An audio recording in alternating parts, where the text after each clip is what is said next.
Hello, my name is Kavis, and this is Zane. Say hi, Zane. Hello. And he's going to help me with this experiment. We're conducting an experiment in something regards to the crow limit, which relates to my own computer science class. But you don't really need to know it, what and or how it does relate. But what you should know is what the crow limit is and just what it is. And so here's some exposition on that. Basically, in the 1950s, there was an experiment done on crows with the purpose of finding out how many things a crow could remember at one time. Crows would be chatty and like gossip a ton, like they would just make a bunch of noise. But then they would get quiet once they were aware a person was nearby. So they conducted an experiment. A person would walk by the crows, and as expected, the crows would go from being loud to being quiet. Then the person would enter the tent, but the crows still remained silent. They knew someone was there. Once the person has left the tent and the area, they continued being chatty. So they repeated this experiment, but would increase the number of people who would go in. They repeated this experiment. They repeated this a couple of times, and one by one, a person would enter the tent and they would fall silent. And then one by one, they would also leave the tent, and then they would make noise once everyone they were aware of has left the tent. And once that and at head count four, that's when they found their limit. Four people at one time entered the tent and then left. But once the third person is left, they become chatty again. And even though there was still like one person still left in the tent, so their limit was three. They could hold three people at once in their mind before reaching their limit. They concluded that a crow's memory limit is about three. A crow's limit basically became a synonym and a term for like memory span or memory limit, you know. And do note that this is very different from like a long-term memory because a crow's limit is a reference to whatever you can retain with your focus at any one moment. And focus is just basically whatever you choose to retain. If you ever had like, like, if you ever like given someone your number or something like that, like they tell you like, oh, hey, hold on, wait, give me 1 second, and ask you to like repeat the last couple digits of your number or whatever. That's their limit. You reach their limit in like whatever number you were telling them. So humans tend to fall on an average of like 7 plus or minus 2, which is like 5 to 9. And which we'll be doing that testing very soon through a digit test. And this average or magic number is another way to say it, was discovered by George Miller.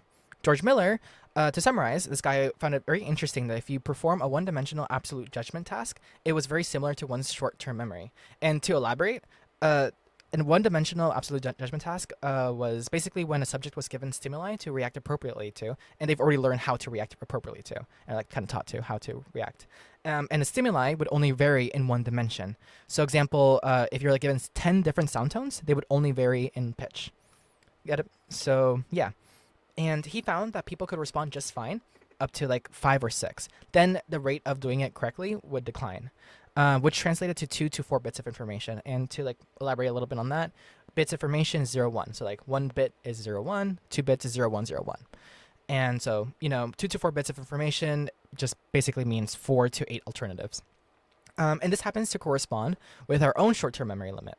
He observed that young adults could repeat back on average 7 digits immediately after being told their numbers. So we're doing a very similar trial.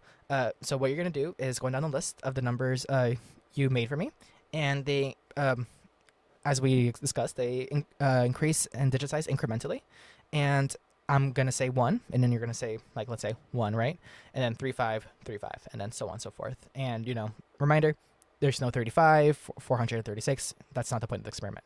So yeah, do you want to go first, or do you want me to go first?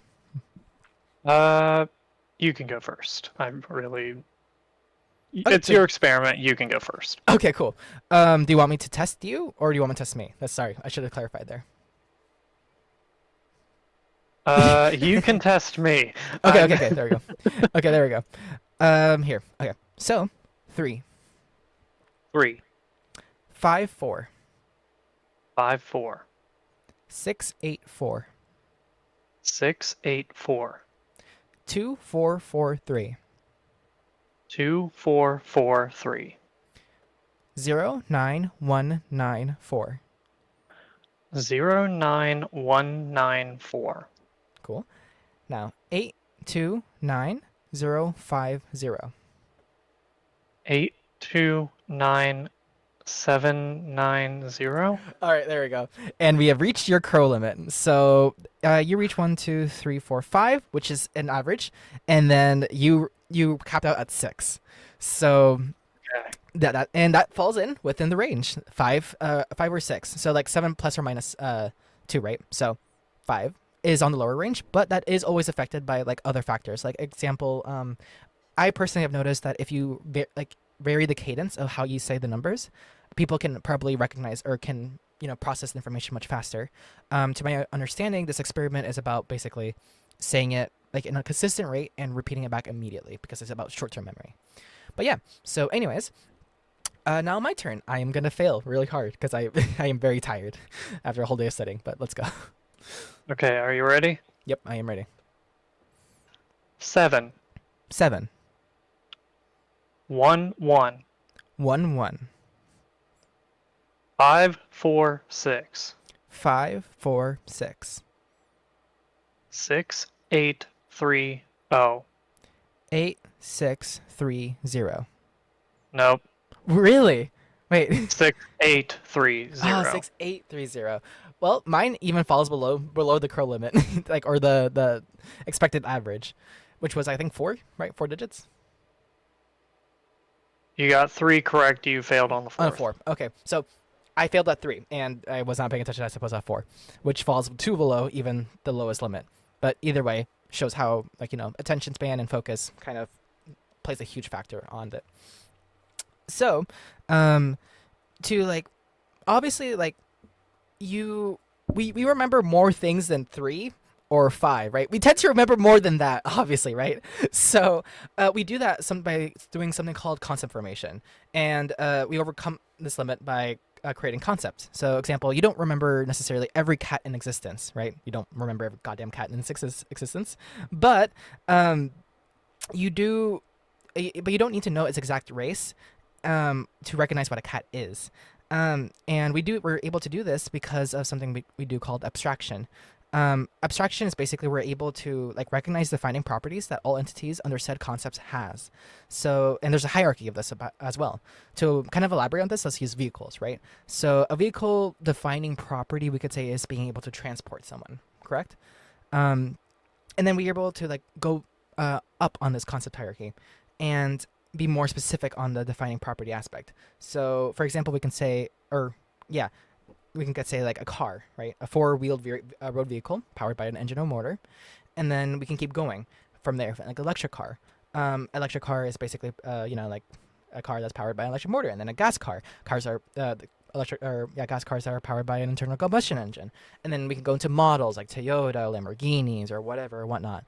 And each time I'm getting more specific, it's higher on the concept hierarchy. As infants, we tend to like use like our senses, so sight, smell, touch, taste, and hearing. And these are our sensations which form our perception, which is automatic integration of these senses into a single perceived sense. So like one sound and one taste. As kids, we just tend to stay at like low-level concepts. So again, let's just use the cat example. As we get older, we tend to contextualize and build upon that concept. Like being able to recognize that below cat on this hierarchy would be mammal, right?